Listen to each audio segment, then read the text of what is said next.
변찮는 주님의 사랑과 거룩한 보혈의 공로를 우리 다 찬양을 합시다.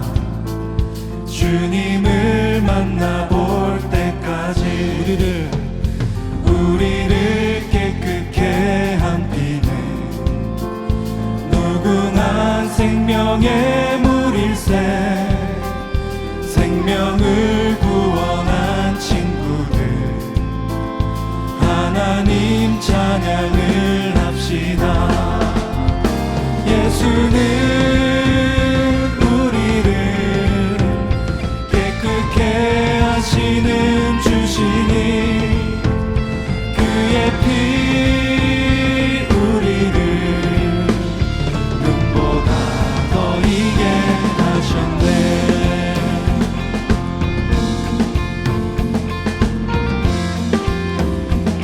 깨끗한 보혈을 주님의 깨끗한 보혈을 날마다 입으로 간증해 담대히 싸우며 나가세. 천국에 들어갈 때까지 십자가 튼튼히 붙잡고 날마다 이기며 머리에 면류관 쓰고서 주 앞에 찬양할 때까지 예수는 우리를 깨끗게 하시는 주시니 그의 피 우리를 눈보다 더 이게 하셨네. 예수는 우리를 깨끗게 하시는 주시니 그의 피 우리를 눈보다 더 이게. 예수는 우리를 깨끗게 하시는 주시니 그의 피 우리를 눈보다 더 이게 하셨네.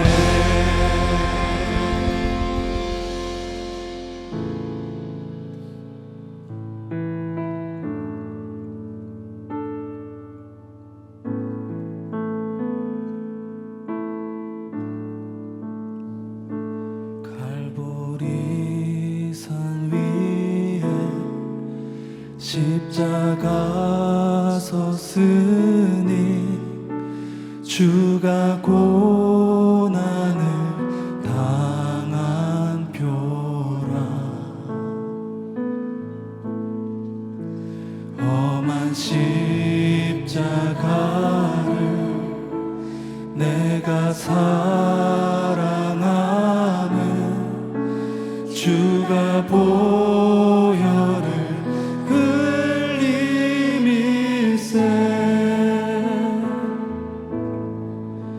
죄우 승리를 얻기까지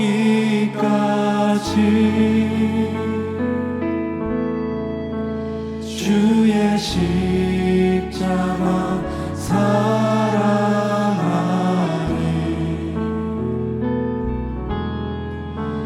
빛난 면류관 받기까지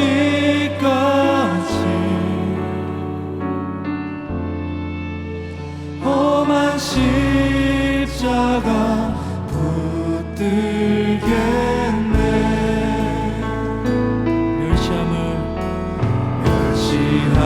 멸시함을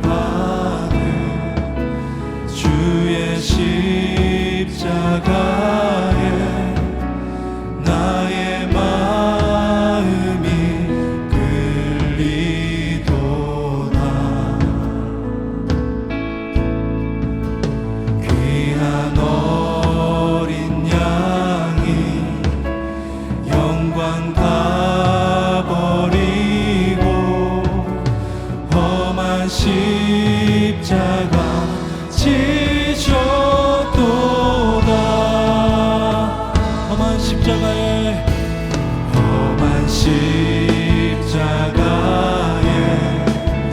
주가 흘린 피를 믿는 마음으로 바라보니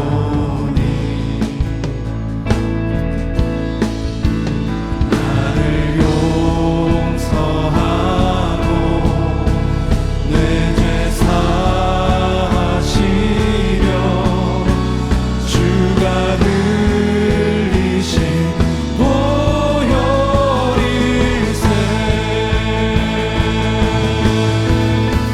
죄 웃은 일을 얻기까지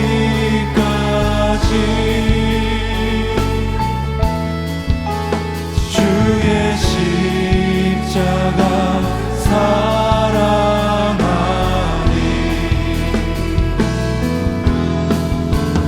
빛난 면류관 받기까지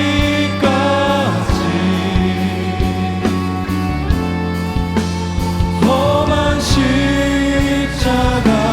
붙들겠네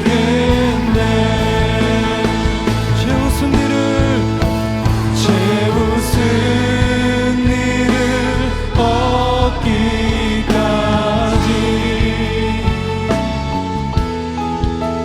주의 십자가 사랑하리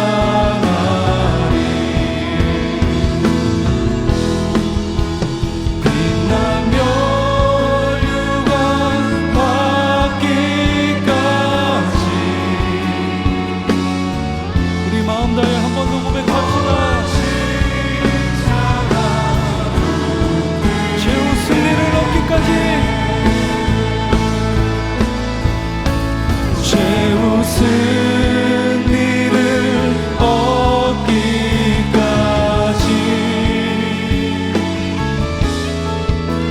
주의 십자가 사랑하니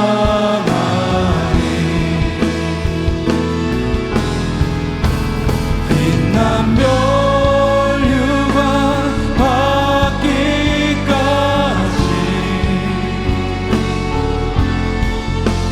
험한 십자가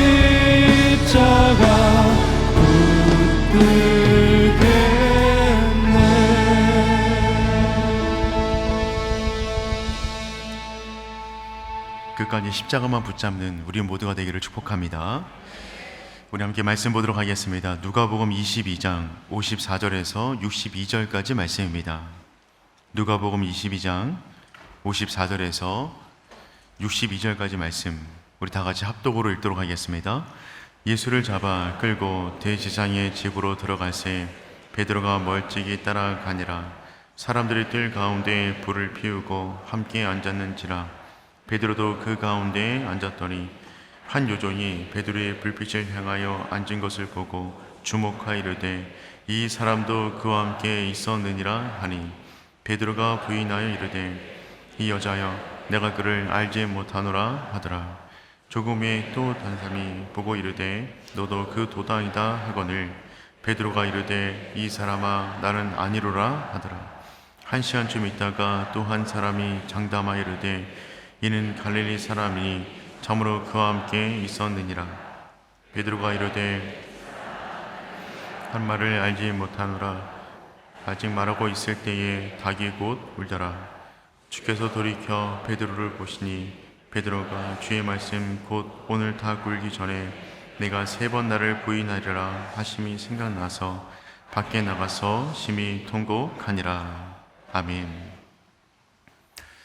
우리나라 십자가는 그런 십자가가 많이 없는데 유럽을 가게 되면 십자가 모양 가운데 닭 모양과 함께 십자가가 걸려있는 교회들이 꽤 많이 있습니다.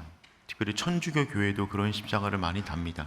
십자가만 있는 것이 아니라 닭 모양과 십자가를 겹쳐놓는 십자가 말입니다. 보신 적 있으십니까?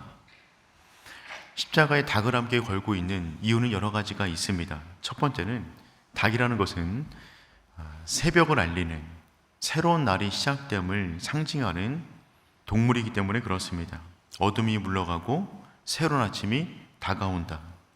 두 번째는 생명을 상징합니다. 닭은 매일처럼 알을 낳잖아요. 그래서 매일처럼 생명이 탄생되는 또 한 가지 이유는 부활을 상징하기 때문에 그렇습니다.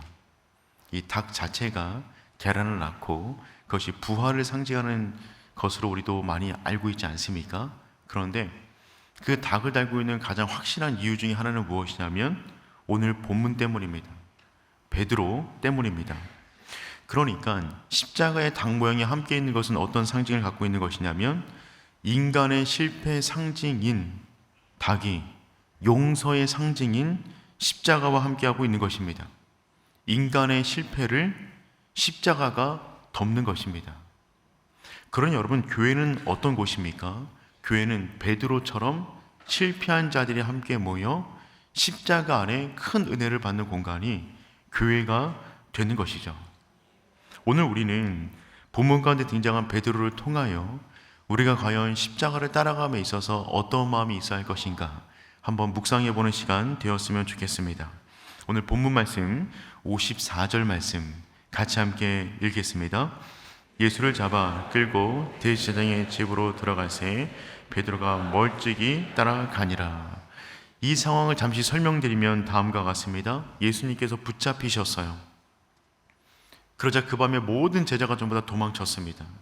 그 가운데 예수님께서 끌려가셔서 안나스라는 전직 대제사장에게 제일 먼저 신문을 받으십니다. 전직 대제사장이었던 안나스는 현직은 아니었지만 실세였어요. 현직 대제사장이 가야바인데 이 사람은 안나스의 사위입니다.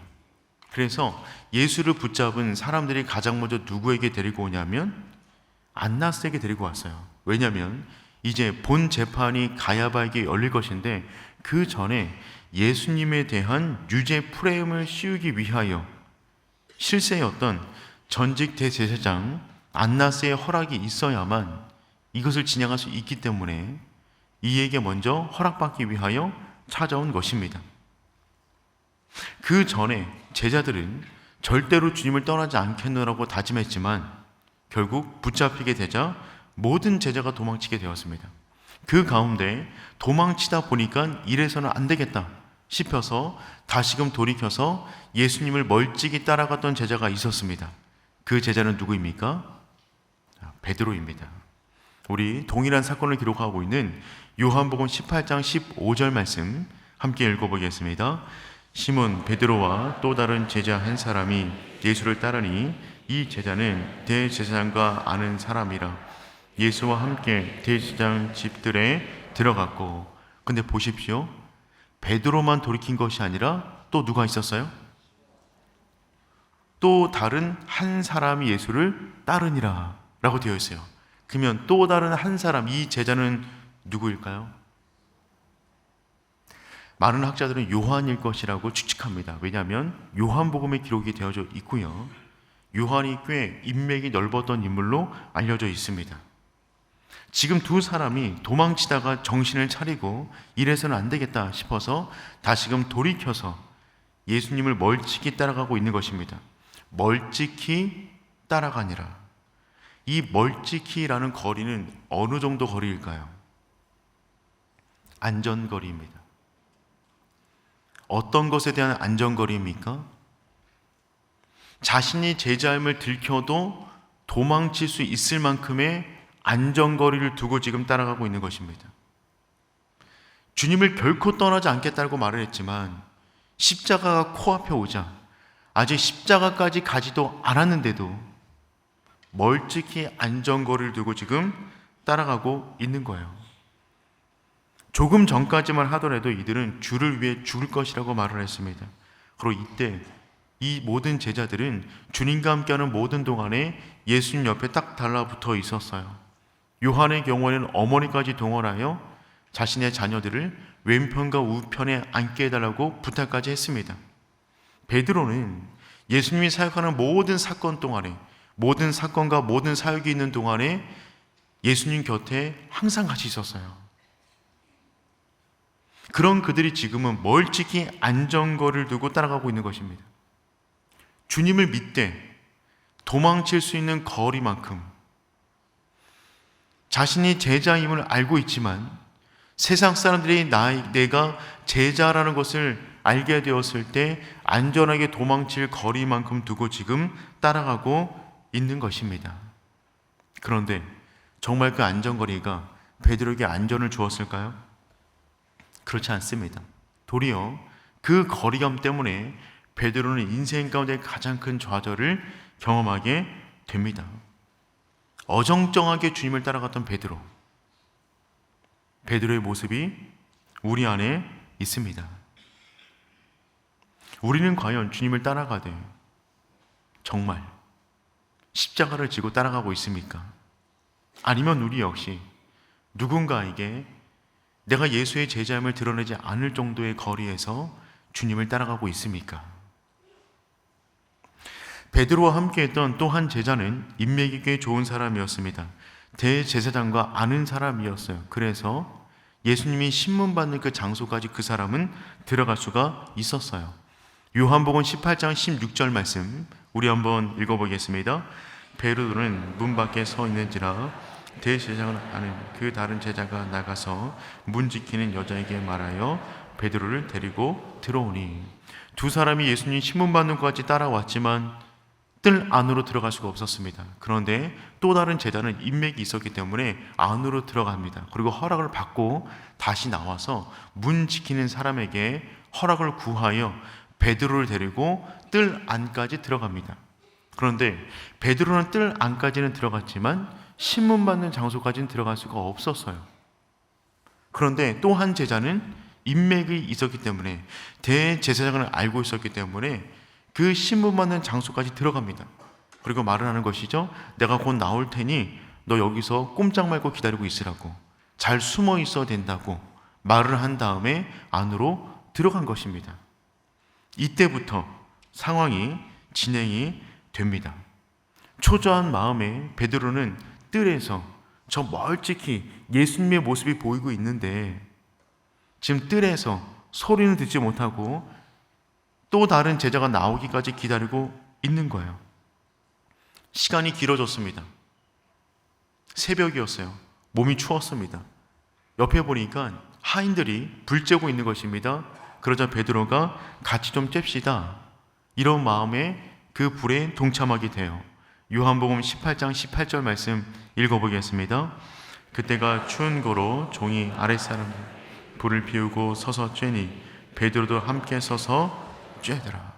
여러분 보십시오. 그 와중에도 베드로는 춥다고 불 곁으로 가고 있어요. 베드로의 짠한 마음이 느껴집니다. 그런데 이때부터 문제가 생겼어요. 베드로가 어둠 속에 숨어 있을 때는 그의 모습이 들키지 않았는데 그가 불 가운데로 나오니까 얼굴이 환하게 드러났던 것입니다. 이 상황에서 첫 번째 부인하는 상황이 벌어지게 됩니다. 본문 56절 말씀 읽어보겠습니다.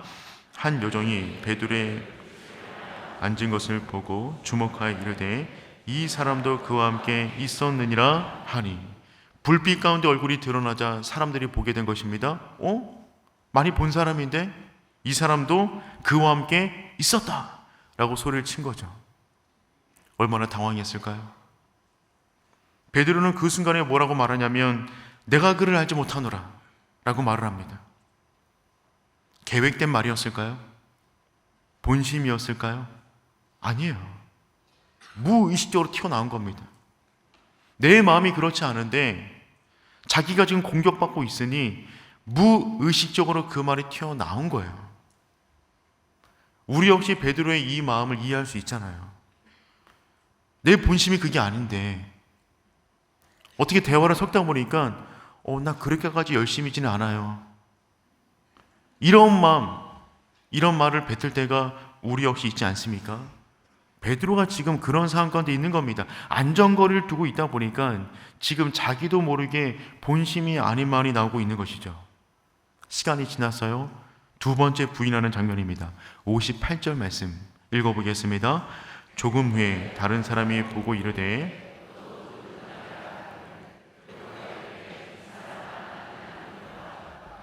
잠시 시간이 지나니까 아무리 봐도 그 사람이 맞는 거예요. 또 한 사람이 말합니다. 너도 그 도당이다.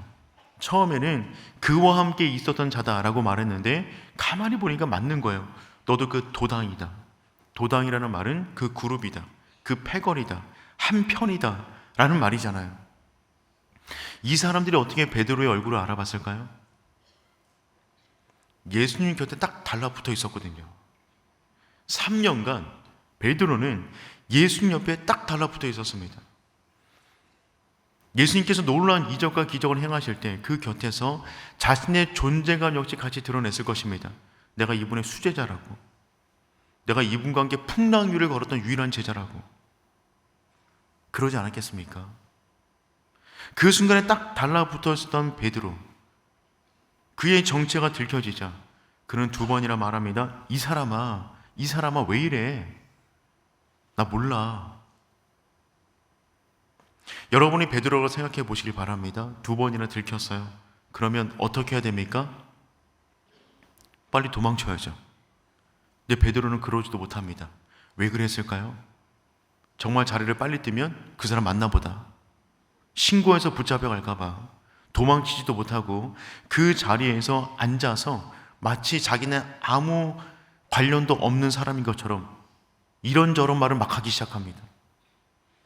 화제를 다른 곳으로 돌리기 위하여 갑자기 이런저런 말을 막 하기 시작했어요. 그렇게 막 1시간 정도 말을 하다가 3번째로 부인하게 되는 상황이 벌어집니다. 59절 말씀 읽어보겠습니다. 1시간쯤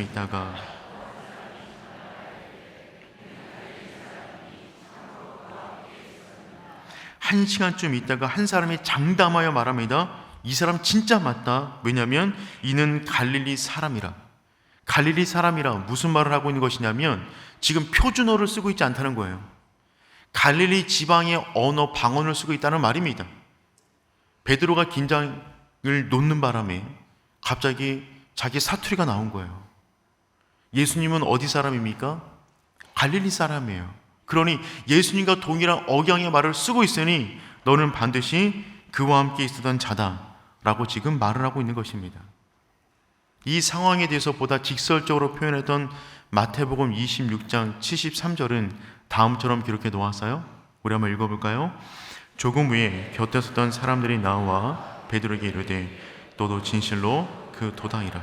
내 말소리가 너를 표명한다 하거늘.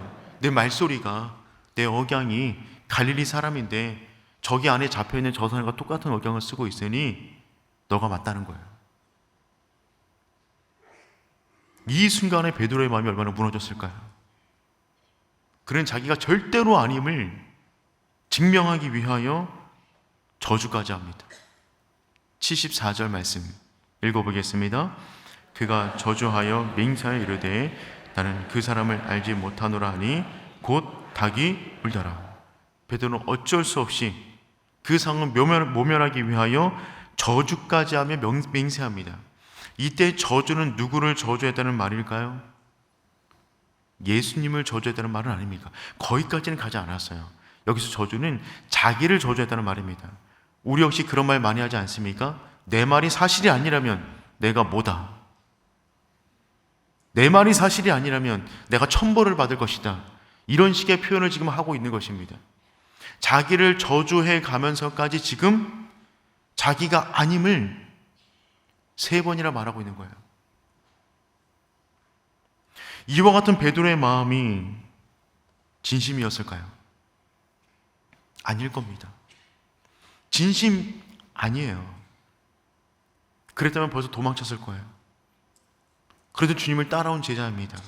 그런데 아직 십자가까지도 가지 않았는데 제자됨이 드러날까봐 어정쩡한 안전거리라고 두고 있으니 그 가운데 지금 그의 인생 끝내 큰 위기를 맞이하게 된 것입니다.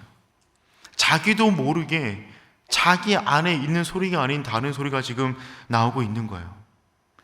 한참 그렇게 자기를 저주하며 계속해서 말이 나아가고 있는데 그 순간에 주님이 고개를 돌려 베드로를 보십니다. 61절, 62절 말씀 우리 함께 읽어보겠습니다. 주께서 돌이켜 베드로를 보시니 베드로가 주의 말씀 곧 오늘 닭 울기 전에 내가 3번 나를 부인하리라 하심이 생각나서 밖에 나가서 심히 통곡하니라. 아멘. 주께서 돌이키셨다. 이 말은 무슨 말이냐면 우연히 눈이 마주쳤다는 말이 아니라 주께서 의도적으로 고개를 돌려 베드로를 보신 거예요. 이 상황에서 우리는 무엇을 할 수 있습니까? 돌이켜 보셨다는 말은 무슨 말이냐면 주님께서 그 소리를 다 듣고 계셨다는 말입니다. 주님께서는 베드로가 3번 부인하는 동안 그 얘기를 다 듣고 계셨어요. 그리고 그 3번의 말이 끝나자 고개를 돌이켜 베드로를 바라보고 있는 겁니다. 그 순간에 베드로의 심장이 덜컥 내려앉는 듯한 내면의 무너짐을 경험했을 것입니다. 그는 풍랑 위에서 주님의 눈빛을 바라보며 걸어갔던 그 눈빛보다 더 큰 존율 속에서 그의 삶이 무너지는 경험을 지금 하고 있는 것입니다. 그런데 그 눈빛 때문에 그는 살아났어요. 예수님의 눈빛은 어떤 눈빛이었을까요?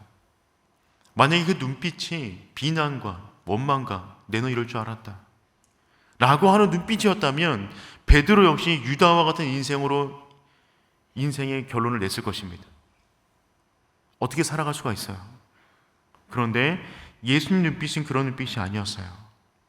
그 눈빛을 통하여 우리는 예수님의 마음을 느낄 수가 있습니다. 첫 번째입니다. 재판 중에도 예수님의 관심은 온통 베드로에게 있었습니다. 재판 중에도 예수님의 모든 마음은 베드로에게 있었어요. 예수님의 이 첫 번째 재판이 가장 중요합니다. 왜냐하면 허락을 받는 재판이기 때문에 그래요. 그런데 이렇게 너무나 중요한 재판 가운데 예수님은 한 말씀도 하지 않으셨어요. 마치 아무 일도 없는 사람처럼 그냥 듣고만 계십니다. 이 순간에 예수님은 자신의 재판에 관심이 있는 것이 아니라 누구에게 관심이 있으셨습니까? 베드로에게 있었어요. 뜰 밖에서 지금 소리가 나고 있는데 나는 지금 안에서 안나스에게 재판받고 있지만 저 밖에서 종들에게 재판받고 있는 사랑하는 제자 베드로에게 주님의 마음이 온통 가 있는 것입니다. 자신이 곧 있으면 십자가를 지게 되는 사형 선고를 받게 될 것인데 거기에 관심 있는 것이 아니라 내 제자의 믿음이 무너지는 곳에 주님의 마음이 있으셨던 것입니다. 너 그 제자 맞지? 그 도당 맞지? 그 사람 맞잖아 라는 이야기를 듣고 있을 때 자기 마음이 그렇지 않지만 자기도 모르게 아니라고 말할 수밖에 없는 제자의 연약함에 관심이 더 있었다는 거예요. 두 번째, 예수님의 눈을 마주침은 베드로가 더 이상 죄를 짓지 않게 하시는 눈맞춤이었습니다. 베드로는 지금 한창 자기를 저주하고 있어요. 내가 예수의 제자라면 뭐가 된다? 나 저주받는다? 나 뭐하다? 자기를 온통 저주하고 있는 그 순간에 주님께서 눈을 마주치셨어요. 어떤 의미가 있는 것입니까? 그만해 됐어. 그만 저주해. 그만 됐다. 내가 너의 마음을 안다. 주님의 눈맞춤이 아니었으면 자기 저주를 뛰어넘어 예수님을 저주해도 이상하지 않을 만큼의 상황이었습니다. 주님께서는 더 이상 베드로가 죄악 가운데 들어가지 않게 하기 위하여 눈을 맞추심으로 그를 멈춰 세우신 거예요. 세 번째, 예수님의 눈빛은 이해의 눈빛이었습니다. 내가 너를 안다. 주님께서 이미 알고 계셨어요. 그래서 이 일이 벌어지기 전에 이미 경고하셨잖아요. 누가복음 22장 31절 32절 말씀입니다. 우리 함께 읽어보겠습니다. 시몬아 시몬아 보라 사탄이 너를 밀가루로 타려고 요구하였으나 그러나 내가 너를 위하여 내 믿음이 떨어지지 않기를 기도하였노니 너는 돌이킨 후에 내 형제를 굳게 하라. 여러분 보십시오. 시몬아 시몬아, 이 사건 바로 전에 말씀하신 것입니다. 보라 사탄이 너를 밀가루로 타려고 요구하였으나 나에게 요구했어. 너를 칠 거라고, 밀가루로 할 거라고. 근데 주님께서 어떻게 하셨다고요? 내가 너를 위하여 내 믿음이 떨어지지 않기를 기도하였노니. 내가 너를 위해서 기도했단다. 내가 너를 위해서 지금도 기도하고 있어 라고 그때 말씀하신 거예요. 그래서 주님께서 한 가지 부탁을 하시죠. 너는 돌이킨 후에 내 형제를 굳게 하라. 너는 넘어질 것인데, 너는 돌이킨 후에 넘어질 것을 아셨어요. 돌이킨 후에 내 형제를 굳게 하라. 이 말을 들었던 베드로가 뭐라고 말합니까?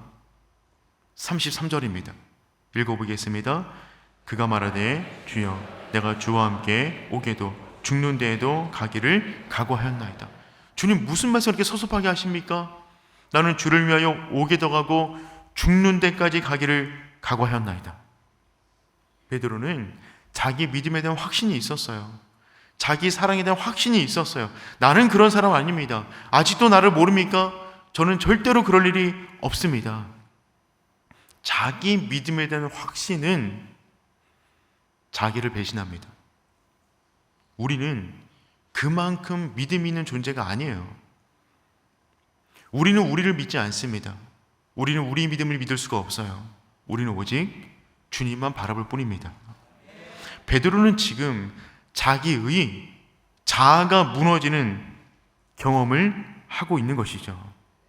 베드로가 말했어요. 나는 주와 함께 옥에도 가겠습니다. 지금 어떤 상황입니까? 옥 가기도 전이에요. 베드로는 나는 옥까지도 갑니다 라고 말을 했지만 지금 첫 번째 신문 받는 자리까지도 못 갑니다. 그게 우리예요. 주님은 그것을 아십니다. 그래서 지금은 주님은 우리를 위하여 지금도 기도하고 계신 것이죠. 베드로가 그 순간에 주님과 눈이 마주쳐 주님께서 하신 말씀을 기억하게 되는 거예요. 34절 말씀 읽어보겠습니다. 이르시되 베드로야 내가 내게 말하노니 오늘 탁 울기 전에. 이 말이 생각나서 베드로는 뛰쳐나가 심히 통곡합니다. 주님과 눈을 마주쳤던 베드로, 주님은 침묵 가운데 말씀하시는 겁니다. 어떤 말씀을 하셨을까요? 그 눈빛이 네 번째 의미인데 그것은 무엇이냐면 회복을 향한 눈빛입니다. 회복을 향한 눈빛이죠. 주님의 그 마지막 말씀이 기억이 났을 것입니다. 나에게 말씀하셨던 그 마지막 말씀, 그것은 무엇이었냐면 누가복음 22장 31절 32절 말씀인데 32절 말씀 보니까 이렇게 되어 있죠. 그러나 내가 너를 위하여 내 믿음이 떨어지지 않기를 기도하였노니. 베드로가 지금 나가서 회개의 통곡의 눈물을 흘리고 있어요. 왜요? 주님의 기도 때문이에요.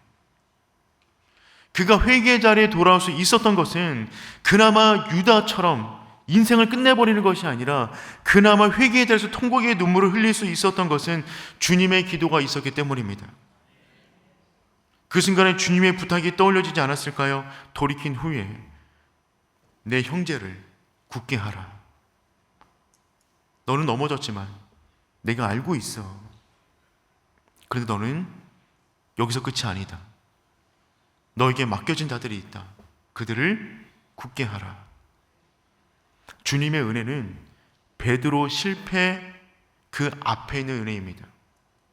주님은 베드로의 실패를 알고 계셨어요. 그런데 실패 앞에 그에게 모든 은혜를 부어주시고 실패 이후에도 그 영혼을 감싸고 계시는 은혜예요. 베드로가 베드로 될 수 있었던 것은 자기 의 때문에 그런 것이 아니었습니다. 주님의 눈빛 때문이었어요. 사랑하는 성도 여러분, 우리 안에 베드로가 있습니다. 우리 역시 주님을 따라가는 자들입니다. 그래서 이 새벽까지 나오셨잖아요. 근데 과연 우리는 주님을 이 성전 밖에서 따라갈 때, 이 성전 안에서 따라갈 때는 그렇게 밀착해 있는데 이 성전 밖에서 따라갈 때는 과연 주님을 온전히 따라가고 있습니까? 아니면 안전거리를 두고 있습니까? 내 일터에서, 가정에서, 어떤 관계 속에서 내가 제자인 것이 드러나지 않을 정도의 거리감을 두고 주님을 따라가고 있지 않습니까? 그 거리감을 두고 따라가다 보면 우리의 정체성이 희미해지기 때문에 세상의 유혹에 넘어갈 일이 많이 생기는 거예요. 사랑하는 성도 여러분, 이 고난주간을 맞아요. 다시 한번 주님과 우리 사이의 거리감을 점검해 볼 수 있기를 축복합니다. 또한 주님은 2000년 전에 베드로를 바라보셨던 그 눈빛 그대로 우리를 바라보고 계십니다. 우리가 눈 맞춰야 할 예수님은 십자가상에 있는 주님이세요. 오병이어를 행하셨던 그 주님, 풍랑위를 걷게 하셨던 그 주님, 죽은 나사로를 살렸던 그 주님, 그 주님과 눈을 맞추는 것도 중요하겠지만 우리가 정말 잊지 말아야 할 그 눈빛은 어떤 눈빛이냐면 십자가상에서 내가 너를 다 이해하고 있다. 내가 그런 너를 위하여 십자가를 지는 거야. 그러니 더 넘어지지 마라. 너희들에게 맡겨진 그 영혼들을 잘 부탁한다 라고 하셨던 그 눈빛, 그 눈빛을 기억할 수 있는 우리 모두가 될 수 있기를 축복합니다. 오늘 이 새벽 우리가 기도하며 나아갈 때는 하나님 내 마음을 무너뜨려 주시사 내가 내 믿음 그건 믿고 살아가는 것이 아니라 오늘 십자가에 달리신 예수 그리스도를 바라보는 믿음으로 살게 하여 주시옵소서. 주님과 나의 거리감이 베드로처럼 그런 거리감이 아닌 더 가까이 나아가는 내 심령 되게 하여 주옵소서. 우리 그 마음 붙잡고 예수 피를 힘입어 함께 찬양하도록 하겠습니다. 주의 보좌로 나아갈 때에 어떻게 나가야 할까? 나를 구원한 주의 십자가 그것을 믿으며 가네. 주의 보좌로 주의 보좌로 나아갈 때에 나 여전히 부족하나.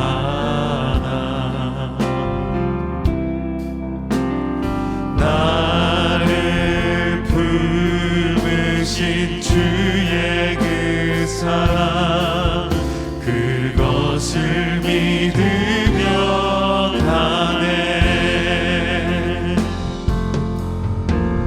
자격 없는 내 힘이 아닌 오직 예수님의 보혈로 자격 없는 내 힘이 아닌 오직 예수님의 보혈로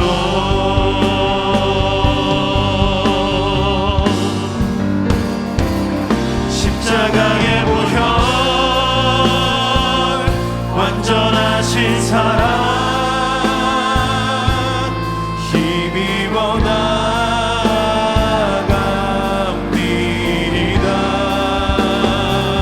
십자가의 보혈 완전하신 사랑 힘입어 예배합니다. 우리 한번 더 고백합니다. 십자가의 보혈 십자가의 보혈 완전하신 사랑 힘입어 나갑니다.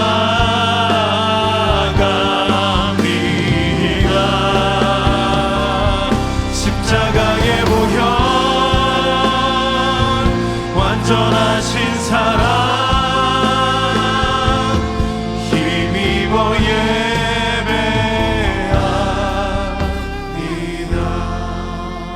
오늘 시간 기도하실 때 하나님 내가 정말 십자가를 힘입어 주님께로 더 가까이 나아갑니다. 주님과 벌어져 있는 거리감이 있다면 좁혀지게 도와주시고 날마다 주님께로 더 가까이 나가는 우리 모두가 되게 하여 주시옵소서. 또한 기도하실 때 내가 주님과 시선을 맞춘 인생을 살기를 원합니다. 주님의 시선을 피하여 인생 살지 않게 도와주시고 주님이 항상 우리를 바라보고 계시는데 내가 주님과 눈을 맞추어 주님의 마음으로 이 땅을 살아가는 제자가 되게 하여 주시옵소서. 우리 다 같이 주님이라 한번 부르고 기도하도록 하겠습니다. 주여 하나님 아버지 오늘 시간 두 번째 날 우리를 다시 한번 주의 전으로 부르시는 감사합니다. 하나님